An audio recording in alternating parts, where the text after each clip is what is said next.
Hello प्रभु जी। नमस्कार। हाँ जी, अमित भाई बोलिए बोलिए। प्रभु जी, एक प्रश्न है ये। हाँ। प्रभु जी, क्या है कि वैसे तो हम कीड़े मकोड़े एकदम मारते नहीं है, चींटी वीटी भी हैं, अगर तो एकदम ध्यान रखते हैं कि हमारी वजह से ना किसी को कोई नुकसान ना हो। अभी मेरे घर में ना एक वॉशरूम में एक बड़ा सा हाँ खनखजूरा था, काफी हाँ बड़ा हाँ था। हाँ। और तो अब क्योंकि वॉशरूम में बच्चे वगैरह भी जाते हैं, मेरा नहाने के लिए 2 साल का बेटा है। हम्म। तो प्रभु जी, हमको मजबूरी में उसको मारना पड़ा, हाँ हाँ वरना वो बच्चे को नुकसान पहुंचा सकता था। हाँ हाँ तो प्रभु जी, अब उसके बाद मुझे बहुत अफसोस हो रहा था कि क्या करा जाए, अगर इसको नहीं मारते क्या पता, ये काफी बड़ा था, क्योंकि हाँ बच्चों हाँ को नुकसान पहुंचा सकता है। तो प्रभु जी, हाँ। ये सिचुएशन में क्या किया जाए आखिर? कुछ नहीं, देखो हो गया वो हो गया। अभी आप जो है ना, ये एक माला कर देना है, ठीक है। जी। स्वामीनारायण स्वामीनारायण मंत्र की, और एक एकादशी का उपवास जो है ना, उनका पुण्य उनको दे देना है। उनका जी। नेक्स्ट जन्म सत्संग में आ जाए, ऐसा भगवान से प्रार्थना करते हैं, ठीक है। ठीक है प्रभु जी। हाँ जी हाँ जी। जी प्रभु जी, यही पूछना था। कोई बात नहीं। और किसी का कोई प्रश्न है तो बताइए। हाँ जी, प्रणाम प्रभु जी। हाँ जी, प्रणाम। वो आज मैंने ना एक क्योट देखा था किसी का, मतलब सामने आ गया, तो उस पे लिखा हुआ था कि योग्यताएं कर्म से पैदा होती है, जन्म से हर हम्म। व्यक्ति शून्य होता है। बराबर है। कैसे? तो सही तो बात है। देखो, हम्म। हम यहाँ पर डॉक्टर बन के बैठे हैं ना, हाँ जी। जन्म से थोड़ी बैठे हैं। हम्म। मेहनत की है, तब हम्म। जाके इस चेयर पर बैठने लायक बने, है ना। हम्म। तो हम्म। योग्यता बनानी है तो कर्म करना ही पड़ेगा, ऐसा है। हम्म। हर वो तो चीज इस लोक में जो भी है, हम्म। योग्यता बनानी पड़ती है, उसके लिए कर्म करना जरूरी रहता है। कोई अपने हाँ अपने आप ऐसा कोई होता नहीं है। हाँ और अगर जी। अपने आप भी ऐसा होता है, जैसे आपने कुछ देखा होगा कि कोई गायक कलाकार है, तो उसको बचपन से ही गायक का अच्छा सा है ये, वो आसानी हम्म। से गा सकता है। तो पिछले हम्म। जन्मों के कर्म की वजह से ही हो सकता है ना। तो इस जन्म के कर्म या तो पिछले जन्म के कर्म, उस वजह से ही आप इस मुकाम तक पहुंचे हो। तो आप हम्म। जो, देखो, योग्यता यानी एक लेवल, एक डिग्री, एक स्थिति। अब आप बोल रहे हो मैं दुखी हूं, हम्म। तो इस दुखी होने की योग्यता आपने अपने कर्मों से हासिल की है। हम्म। बचपन से दुखी नहीं थे, हम्म। तो समझ रहे हो। हाँ जी, हाँ जी। बस यही बात है। और आज सुखी हो तो उसके लिए भी आपने कुछ मेहनत की है, चाहे इस जन्म में या पिछले जन्म में। हम्म। नहीं, बिना कर्म के आप सुखी भी नहीं होते, और बिना कर्म के आप दुखी भी नहीं होते, है हाँ ना। तो जी। वो योग्यता पाने के लिए कि आप दुखी हो, ऐसी योग्यता पाने के लिए आपने बहुत कर्म किए हैं उल्टे सुल्टे, हम्म। है ना। कुछ समझे।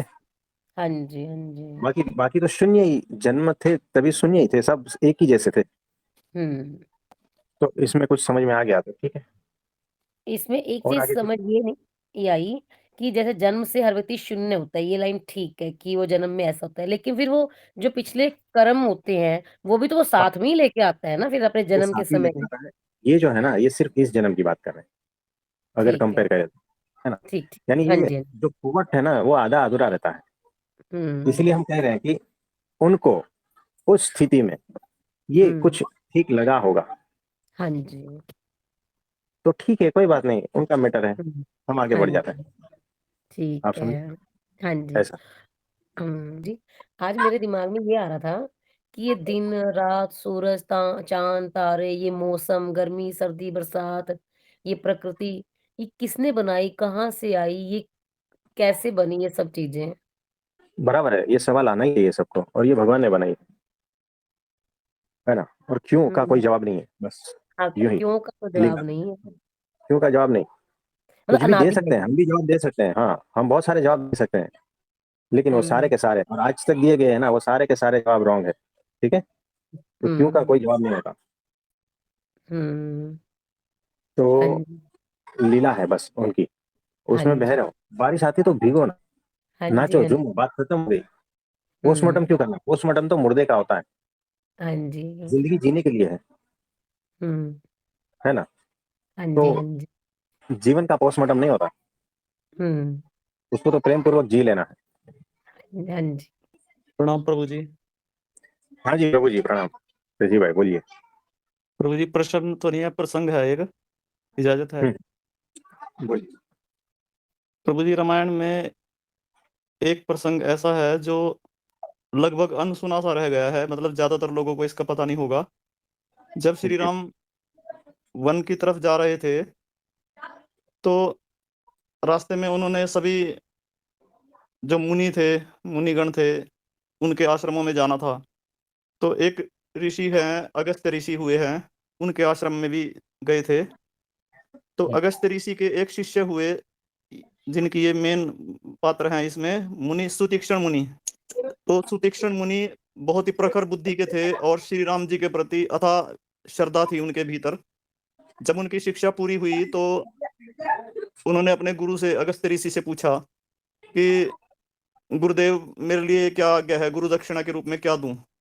तो अगस्त्य ऋषि बोलते हैं कि नहीं, गुरु दक्षिणा की जरूरत नहीं है। वो बोले नहीं नहीं, गुरु दक्षिणा तो मैंने देनी है।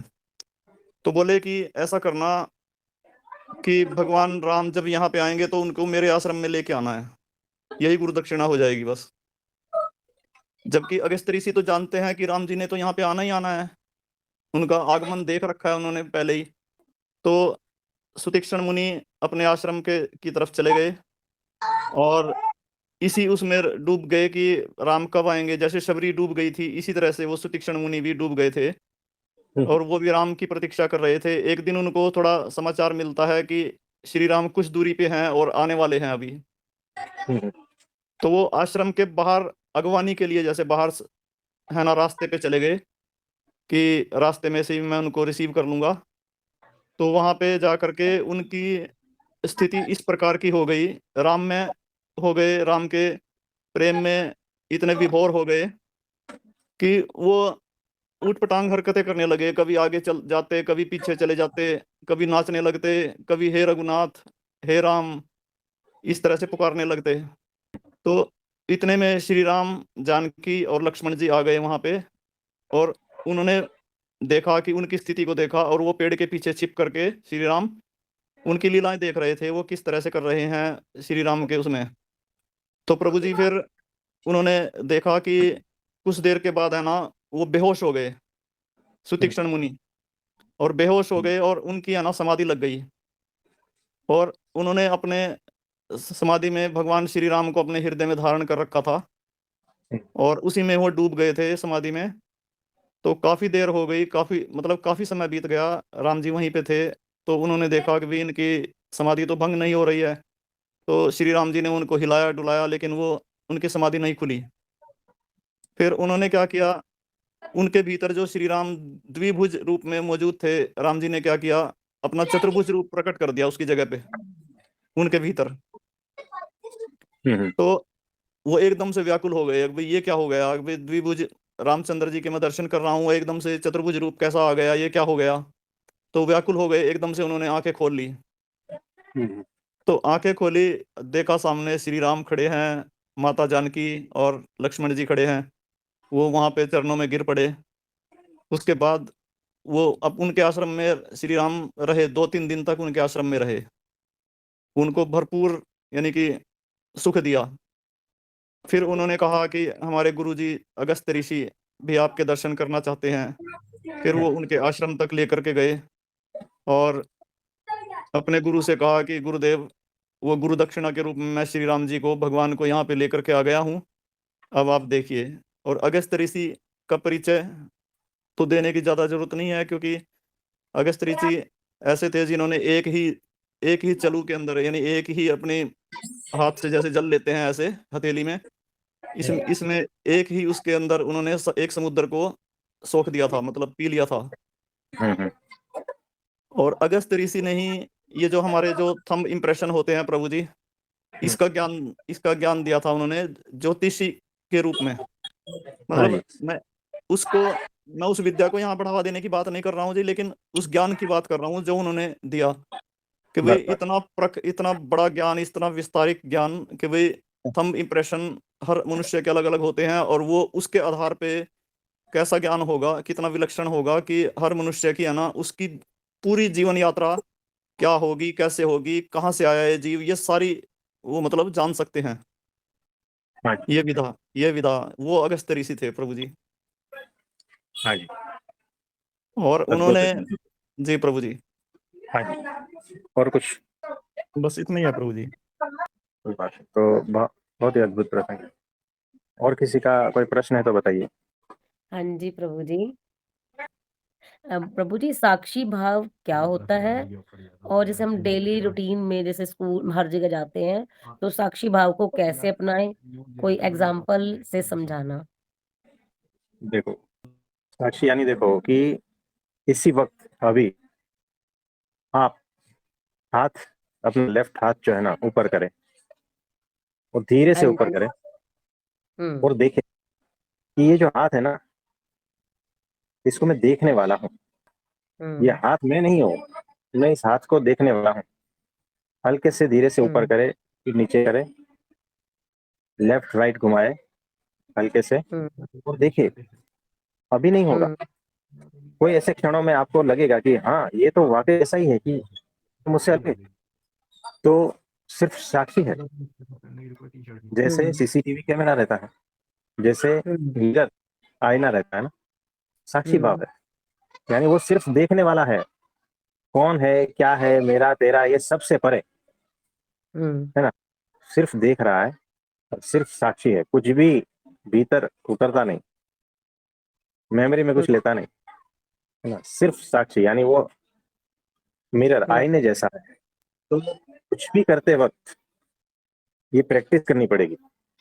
एक दिन में हम्म। नहीं आएगा, एक महीने हाँ में भी जी। नहीं आएगा, धीरे धीरे आएगा। तो हम्म। कोई भी क्रिया हो रही है, तो एक तो है क्रिया करने वाला, हम्म। क्रिया जो हो रही है वो, क्रिया को देखने वाला, हम्म। ये सब अलग अलग अलग दिखाई देने लगेंगे। हाँ जी। तो इसकी प्रैक्टिस ही करनी पड़ेगी कि जैसे टेरेस पे खड़े हैं और हम्म। नीचे, हाँ, व्हीकल्स वगैरह जा रहे हैं रोड पे से, हम्म। लोग जा रहे हैं, तो हम्म। आप देख रहे हो ना ऊपर। हम्म। तो ये सारी क्रियाएं जो नीचे हो रही है ना, उसके आप साक्षी, आप समझ गए। हम्म। वैसे जैसे। ही मेरे हाँ वैसे जी। ही मेरे भीतर जो है कुछ भी हम्म। विचार चल रहे हैं, हम्म। तो उसमें लिप्त नहीं जाना है, उससे दूर रह के देखना है कि हाँ ये विचार चल रहे हैं। तो जैसे ही ठीक। साक्षी हो जाते हो, विचार शून्यता की अवस्था आ जाती है। तो हम्म। होशपूर्वक रहना, और ये मेरे हम्म। भाव है, ये मेरे विचार है, ये मेरी बुद्धि है, ये हम्म। सबके साक्षी हो जाना है। हाँ जी, बोलिए। अ- जैसे आज हम एक दुकान पे गए, तो वहां पर जैसे उन्होंने किराया नहीं दिया, तो उस समय मुझे क्रोध आ रहा था अंदर से। ठीक है, मैं उस क्रोध को देख भी रही थी, लेकिन आप कहते हो कि क्रोध आना नहीं चाहिए, क्रोध का नाटक होना चाहिए। तो वहां पे लेकिन मुझे अंदर से क्रोध आ रहा था, और लेकिन मैं थोड़ा सा बोली, लेकिन फिर मैं चुप, मतलब दो ही लाइनें बोली, क्योंकि मेरे दिमाग में ये था कि दो ही लाइनें बोलनी है। फिर मैं बैठ गई, लेकिन मैं अपने क्रोध को देख रही थी। तो इसका हाँ, मतलब वो मैं साक्षी रूप से देख रही थी उसको। क्रोध पता चलता है कि भीतर क्रोध है, और क्रोध क्या कर सकता है ये भी पता हम्म। चलता है। हाँ जी, हाँ तो जी। इसके साक्षी होना है, हाँ। हम्म। तो बराबर है। ठीक।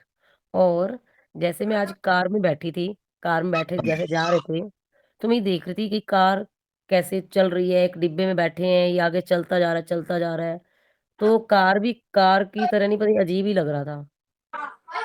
तो अद्भुत है, बहुत ही अद्भुत है, सही जा रहे हैं। फिर वो क्या था? नहीं, बहुत अद्भुत बात हो रही थी, यानी आप उससे अलग हो चुके हो, ठीक। है ना। अब आप कार अच्छा। पे, कार की तरफ देख नहीं रहे हो, उससे ऊपर उठ गए हो। हुँ, तो ये हुँ। अच्छी बात है ना। तो हाँ जिस जी। दिन मनुष्य मनुष्य की तरह नहीं दिखेगा, वो दिव्य दिखेगा, निर्दोष दिखेगा, है हुँ। ना। प्रभु जी, जो हम साक्षी भाव में रहेंगे ज़्यादा से ज़्यादा, तभी अंतर्मुखी बनेंगे।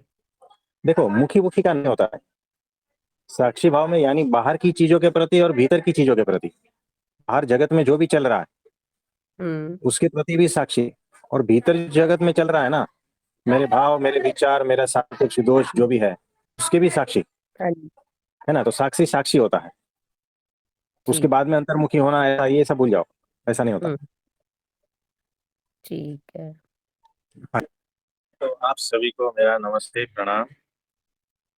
और आज एकादशी है, इसलिए भगवान से प्रार्थना करते हैं कि आप सभी लोग साक्षी में स्थित हो जाए, होश में आ जाए और वो स्थिति को प्राप्त हो और बहुत बहुत आशीर्वाद